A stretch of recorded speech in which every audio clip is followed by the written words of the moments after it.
እንግዲህ በቀደም ያቆምነው የስኬት እንቅፋት በሚል ርዕስ ነው የተማርነው። ሳምሶንን እንደ ምሳሌ አንስተናል፣ ሆሴን አንስተናል፣ ዘሌዋውያን ላይ የነበረው አንድ ጋለሞታን ያገባ ነብይ አንስተናል፣ ዕንባቆምን አንስተናል፣ ዮናስን አንስተናል። በዚህ ሁሉ ዋናው ኮንቴክስቱ የዚህ መልእክት ዋናው ተጠሪ ሳምሶን ነው። ሳምሶን በአንድ ተራ ደሊላ እጅ ወደቀ። በኪዳን የተወለደ በቃል የመጣ በትንቢት የመጣ ጀግና፣ አንበሳን ገነጣጥሎ የገደለ ብዙ ተአምር የሰራ አንድ ጀግና ሰው በአንድ ተራ መንደርቴ ደሊላ ወደቀ። ደሊላ እንዴት ጣለችው? ምርጥ የሆነ ስትራቴጂ ዘርግታ ፍቅር በሚል የውሸት ፍቅር ዘርግታ ጣለችው። ዛሬ ደግሞ ትልቁ የስኬት እንቅፋት ክፍል 2 ይቀጥላል። ቁጥር 9 ላይ ወይንም ቀጣዩ 8ኛ ላይ ነው ያቆምነው። 9ኛው ላይ የተሳሳተ ሰውን ማመን በሚል ርዕስ ነው የምናየው። ሰሞኑን ያየነው አንደኛ ትኩረት እንድናጣ ያደርገናል። ሰው የስኬት እንቅፋት ሲያጠምደው ወይንም በስኬት እንቅፋት ሲያዝ አንደኛ ዝሙት ነው። ዝሙት በባህሪው ትኩረት ያሳጣል። ከዛስ ሞያ ያልሆነ ስሜታዊ ውሳኔ እንድትወስን ሞያ ያልሆነ ለምሳሌ ዶክተር ሳትሆን ዶክተር ነኝ ብለህ እንድትቀመጥ አንተ የሌለህበት ቦታ እንድትገኝ ያደርግሃል። ሶስተኛ አባካኝና ነገሮችን በታኝ ያደርግሃል። አራተኛ ወደ ሱስ ያጋልጥሃል። አምስተኛ ትዳርን ይበጠብጣል። ስድስተኛ የባለጌ ሴቶች መቀለጃ ያደርግሃል። ሰባተኛ አሳፋሪ ወይንም ፍረት ውርደታም ያደርግሃል። ስምንተኛ ክብር ያሳጣሃል። ዘጠነኛ የተሳሳተን ሰው እንድታምን ያደርግሃል። የተሳሳተን ሰው እንድታምን የዛ ቦታ ተጠሪ ያልሆነን ሰው ትክክለኛ ያልሆነን ሰው እንድታምን ያደርግሃል። የስኬት እንቅፋቶች ሲይዙ ማለት ነው። ዛሬ ምሽት ከስኬቶቻችን ላይ እንቅፋት ይነሳ። ኢየሱስ ጌታ ነው። ሳምንት የነበረ ሰው አለ? እስኪ ሳምንት የነበረ አሁን የምናገረውን መልእክት ዩቲዩብ ቻናል ላይ ታገኙታላችሁ። መጽሐፈ ምሳሌ 25:19 ሁሉም ሰው ከኔ ጋር ያውጣ።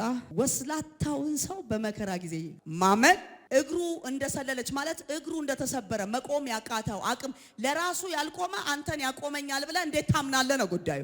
አንተ ጌታን ምሰል እንጂ አበበን አትምሰል። ጌታን ምሰል እንጂ ከበቡሽን አትምሰል። አበበም ከበቡሽም የራሳቸው ሲዝን ነው እና እንቁራሪትና እንሽላሊት እሽቅድድም ጀመሩ። በመሃል ላይ ድልድይ አለ። ድልድዩ መሻገር የሚችለው ወይ መዝለል የሚችል እንስሳ ነው ወይ በጣም የሆነ ነገር ላይ ወጥቶ መዝለል ከቻለ ነው። አይቻልም፣ መዝለል አይቻልም። እና እየሄዱ አንድ ብዙም ያልሰፋች ድልድይ ገጠመቻቸው። እንቁራሪት ትችላለች እንጣጥ ብሎ መዝለል፣ እንሽላሊት ብዙ መዝለል አትችልም። እንቁራሪት አንቺ ቅደሚ አለቻት። አይ አንቺ ቅደሚ። እንቁራሪት እሺ ብላ ቀደመች። እንቁራሪት ከዘለለች በኋላ እንሽላሊት እንደ እንቁራሪት ዘላለሁ ብላ ውሃ ውስጥ ገብታ ሞተች። በዚህ ዘመን ብዙ ሰዎች ሰውን መምሰል ስለሚፈልግ ረጅም መሄድ አይችልም። እንደ እንትና ብላ አትደግ፣ እንደ ኢየሱስ ብለ ጀምር።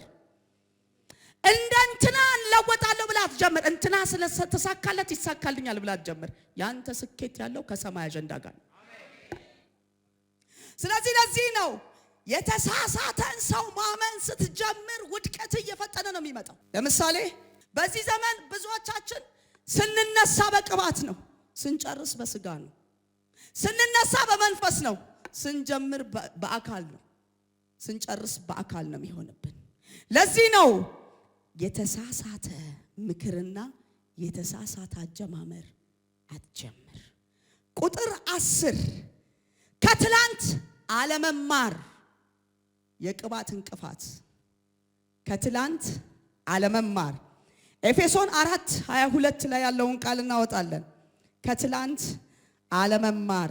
ዛሬ የሆነ ሰው እግዚአብሔር ወደ ለወጠለት ራእይ መውጣት ይጀምራል።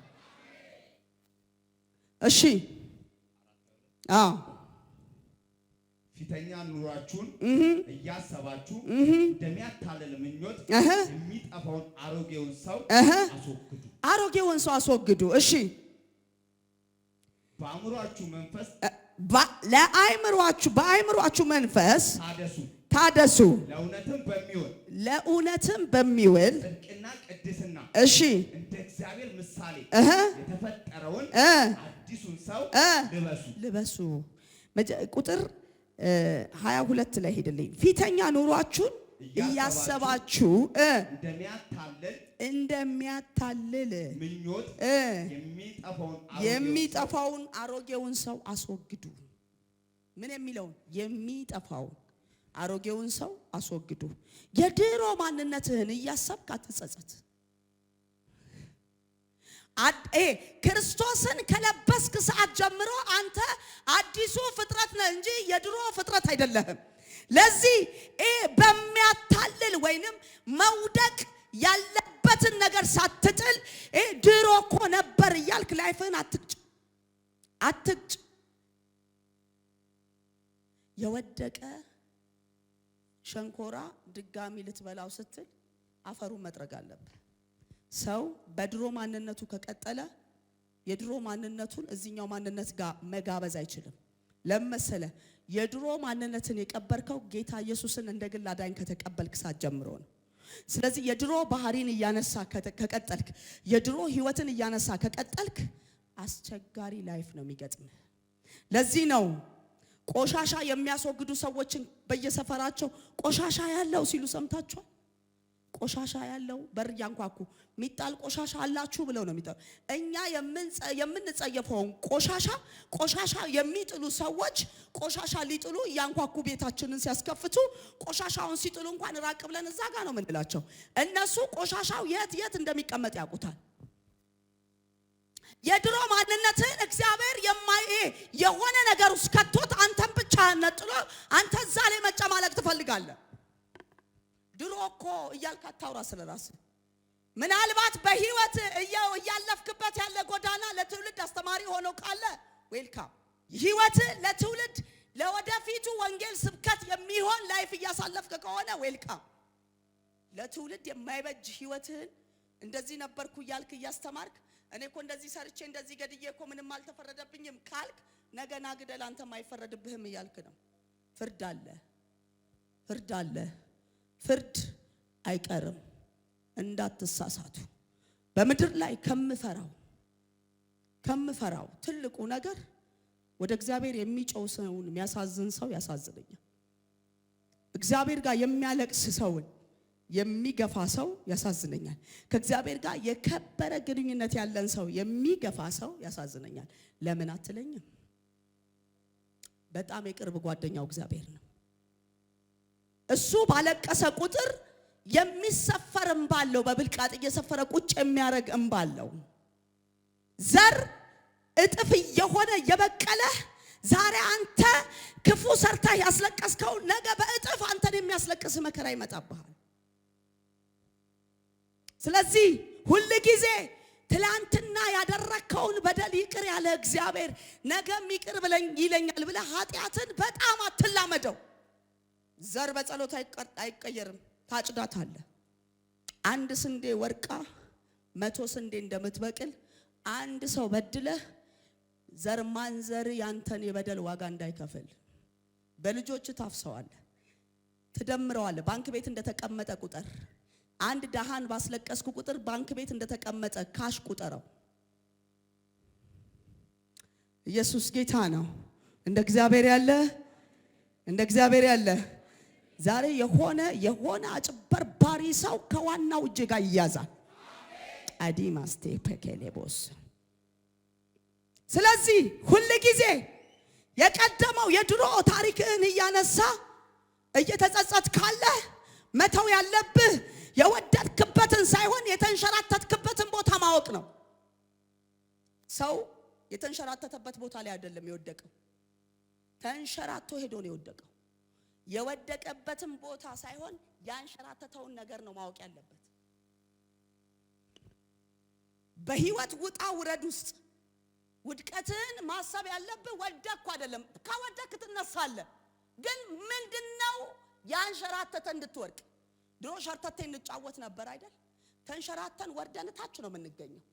መነሻው የውድቀታችን መነሻ የተንሸራተትንበት ቦታ ነው። ስለዚህ በሰው ላይፍ ውስጥ በሰው ህይወት ውስጥ ውድቀት ሳይሆን ያንሸራተተው ምንድነው? በህይወት ድግግሞሽ ውድቀቶች ከተነሱ እንድትወድቅ ያንሸራተተ ምንድነው? በህይወት ውስጥ ብዙ ፌናሊቲ ከገጠመ ፌል ያረጋውን ሳይሆን ፌል እንድታረግ ያነሳሳ ጉዳይ ምንድነው? በህይወት ውስጥ ሰው ማጣትህን ሳይሆን ሰዎችን እንድታጣ ያደረገ ምክንያት ምንድነው? ዋናውን ነገር ማወቅ ያለብህ ሰዎችን ያጣህበትን መንገድ ሳይሆን ያጣህበትን ቦታ መፈለግ። መንሸራተት የተሻለ ቦታ ወስዶ ቢጥልህም የተንሸራተትክበት ቦታ ላይ የተደፋውን ነገር ማወቅ ነው። ውሃ ነው የተደፋው? ዘይት ነው የተደፋው? ወይስ ተልባ ቀቅለው ነው የደፉብህ? ያንሸራተተ ወይ ሙዝ ነው የተጣለብህ እንድትንሸራተት? ያንሸራተተህን ነገር እወቅ። የቅባት ውድቀቱ ምኑ ጋር እንደሆነ ማወቅ። አንድ ጊዜ አንድ ከባድ ችግር ገጠመኝ። አሁን ትልቁ የችግሬ ኮንቴክስቱ ችግሬ ሳይሆን ችግር ውስጥ የከተተኝ ነው። ለምሳሌ ሁሉም ሰው ይወዳል፣ ተስፋ አለን አይደል? በዚህ አመት እንደዚህ ሰራለሁ፣ በዚህ አመት እንደዚህ አድጋለሁ፣ በዚህ አመት እንደዚህ የሆነ ነገርን አደርጋለሁ ብለ ተስፋ አለ። ጨቡዴ ወይንም የቅርብ ወዳጅ ተስፋህን ያውቀዋል። ወይንም ወረኞች ወይንም ውሸታሞች እንደ ጊያዝ አይነት ጊያዝ እየሮጠ ሄዶ ለነብዩ እንደተነፈሰለት እንደ ጊያዝ አይነት ውሸታሞች ብብት ስር ካሉ ተስፋ ቃልህን ያነቡታል። ያ ተስፋ ቃልህን ይወስዱና የሆነ ቦታ ይጠቁሙብሃል።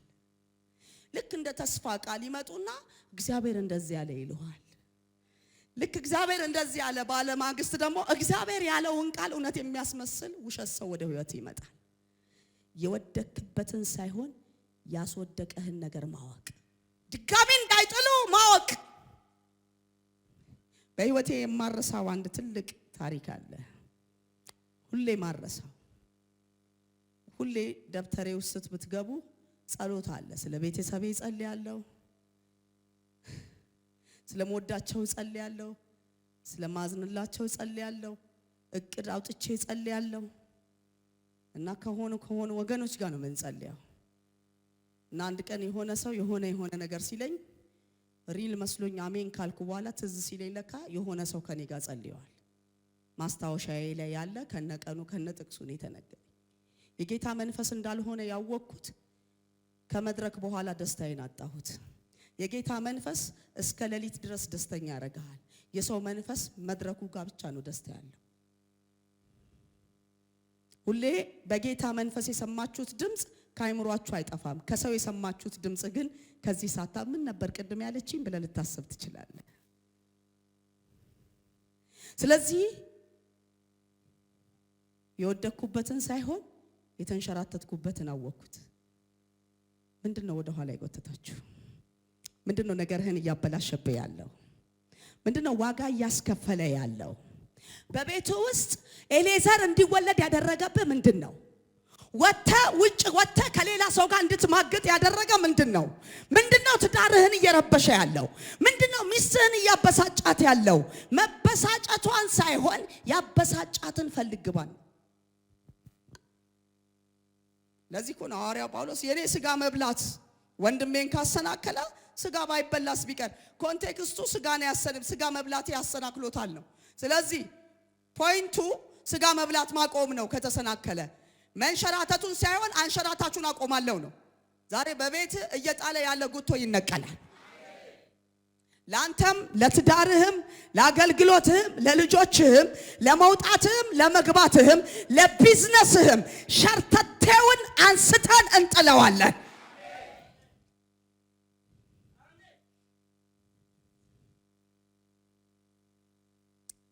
አሜን ነው። በዚህ ውስጥ ሁለተኛ መንሸራተት አቋቋምን መንሸራተት አቋቋምን አንደኛ አቋምን፣ ሁለተኛ አቋቋምን፣ ሶስተኛ ጥንካሬን፣ አራተኛ ጽናትን፣ አምስተኛ ድልን፣ ስድስተኛ ክብርን መቀበል የሚያስችል ነው።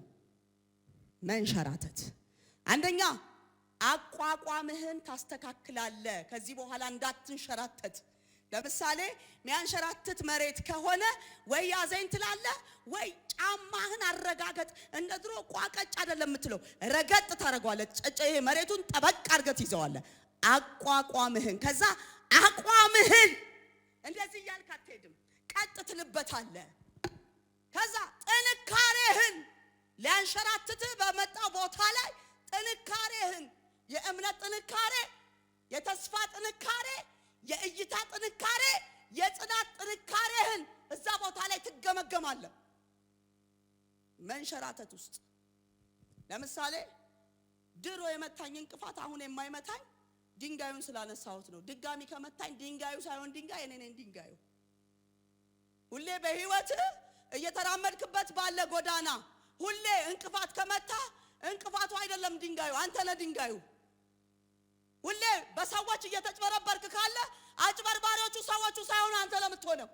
አንዴ እንድትማር ተንሸራተሃል፣ ሁለቴ አትንሸራተትም። የሶስተኛ ከባድ ወድቀት ስለሆነ ዛሬ እግዚአብሔር የራእይህን ጠላቶች ይነቅላቸዋል።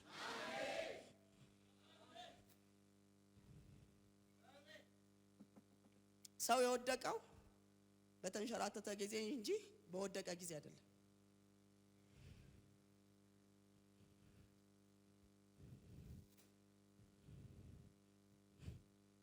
ገብቷቸዋል? ሰው የወደቀው በተንሸራተተ ጊዜ እንጂ በወደቀ ጊዜ አይደለም። ለምሳሌ አሌክስ ባሌ ነው። ባላገባው የሰው ባል ሆኖ በወደው የወደቅኩት እሱን አይቼ የተመኘው ቀን እንጂ እሱ ጋር ሄጄ የወደቅኩ ቀን አይደለም። ያየ የተመኘ አመነዘረ ይላል አይልም? አንዳንድ ሰዎች እንደዚህ ብሎ የሚጽፉ አሉ። ወይኔ ቁመናሽ ሲያምር አመሰግናለሁ አይደለም እለው። ለምን አየኸኝ? እያባበለኝ ነው ሊጥለኝ፣ የሆነ ተልባ እየረጨ ነው። ቀስ አድርጎ ሊያንሸራተት ማለት ነው። ከዛ ጥርስሽ ሲያምር፣ ወይኔ ድምፅሽ ሲያምር። የመውደቅ ትልቁ ሲስተሞች ናቸው። ሰይጣን ሊጥል ያዘጋጀው ስትራቴጂ አድናቆት ላይ ነው። ሔዋን ከአዳም ስለሰማች ነው የበላችሁ። አዳም ከእግዚአብሔር ስለሰማ ነው ያልበላው። በኋላ ይገባል። ይሄንን ዕፀ በለስ አትብሉ ብሎ እግዚአብሔር የነገረው ለአዳም ነው፣ ለሔዋን አይደለም። ለሔዋን ይሄንን አትብሉ ተብለናል ብሎ የነገረው አዳም ነው። ሰው እግዚአብሔርን ከሰማ ነው የማይወድቀው፣ ሰውን ከሰማ ይወድቃል። ዛሬ ከሰው መስማት መነጠል ይሁንልን።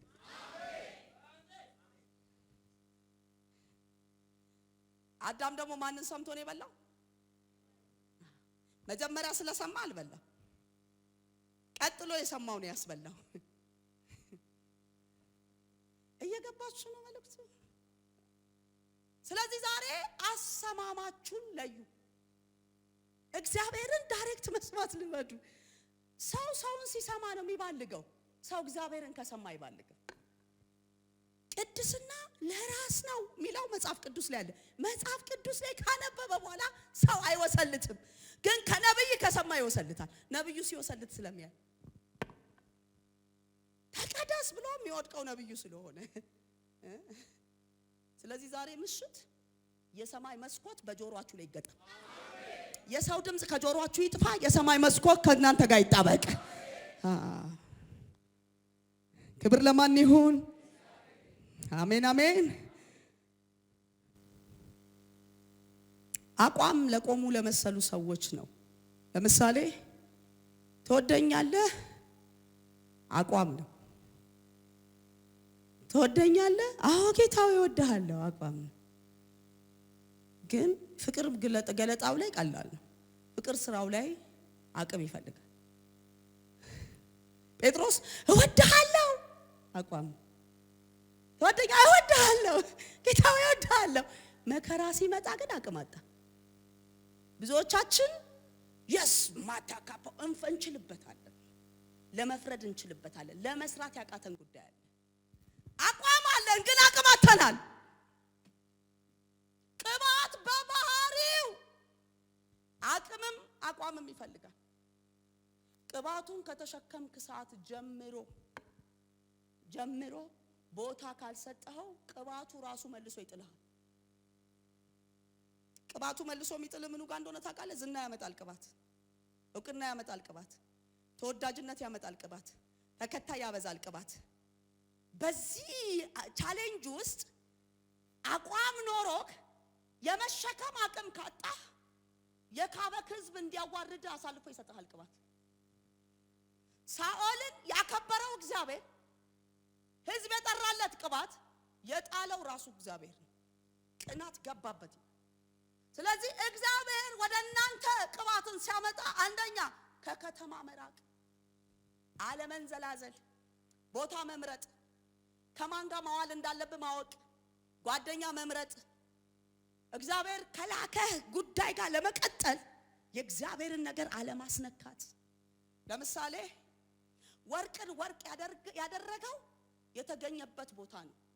ወርቅ ተራራ ላይ ያለ ሳይቀልጥ በፊት ያንን ድንጋይ አምጣ ነው የተባለው። ወርቅ ቤት ሲሄድ ግን ያቺኛዋን ወርቅ አምጣ ነው የተባለው። ስለዚህ በክብር እንድትጠራ ቦታህን ወቅ። ያዳለጠ ሁሉ እንዳይጥልህ አዳላጩን ንቀለው። ለምሳሌ ሙዝ አስፋልት ላይ አይጣልም። ሙዝ ግቢ ውስጥ አትጣሉ ይባላል። ለምን? አንሸራቶ እንዳይጥል። ስለዚህ ዛሬ መጣል ያለብህ ቦታ ቆሻሻውን ጣልና ንጹህን ይዘህ መውጣት ይሁንልህ። አማኪንዳ ሶባኪያላዶስ 11 ውሸት ይወገድ። ኤፌሶን 4:25 ውሸት ይወገድ። ዛሬ መወገድ ያለበት ከቤታችን ይወገድ። ሃሌሉያ። እሺ፣ ስለዚህ ውሸትን አስወግዳችሁ እርስ በርሳችን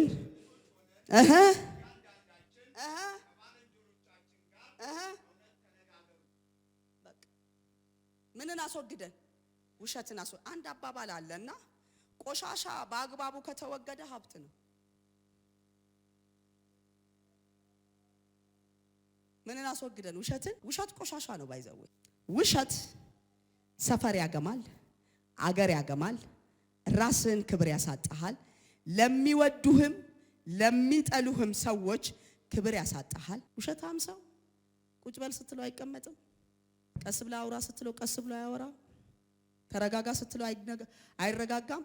የሆነ እውነት ሊወጣ ሲል ቆይ እንደሱ እኮ አይደለም እያለ ጣልቃ ይገባብሃል። ውሸት ክብር ያሳጣል። ውሸት ተሰሚነትህን ያበላሻል። ውሸት ተቀባይነትን ያበላሻል። ውሸት በሰዎች ፊት ያቀልሃል። ምንም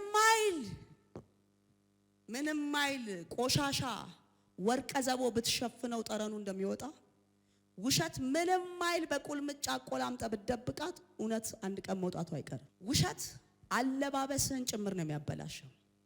ውሸት የለበስካቸውን ጌጣጌጦች አርቲፊሻል እንደሆኑ ይመሰክርብሃል። ስለዚህ ህይወትህ በውሸት ተጠግኖ በውሸት አይቁም። ዛሬ የእውነት መንፈስ ወደ ህይወት ይግባ።